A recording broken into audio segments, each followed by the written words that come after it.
So working on the right-hand drive van, customer complaint was that the park lights would stay on.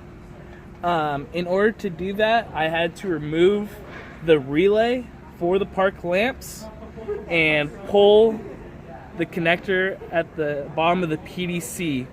And then what I did was stuck a T-pin in the 85 and got a ohm meter and disconnected this connector and ohmed the pins.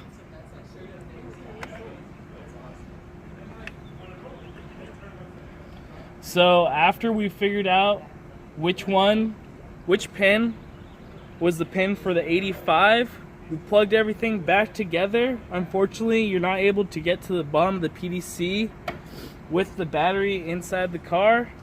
So what I did was I left the PDC out, took some jumper cables, made sure it wasn't going to hit ground, or power wasn't going to hit ground, and ground wasn't going to hit any powers.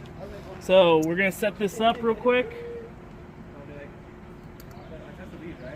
Hook up our power probe. And on this wire, you should have B+, which is what we have. Then once I flip the power probe to ground, go to the back of the car real quick, go to the park lights. Once I flip it to ground, the park lights should turn on.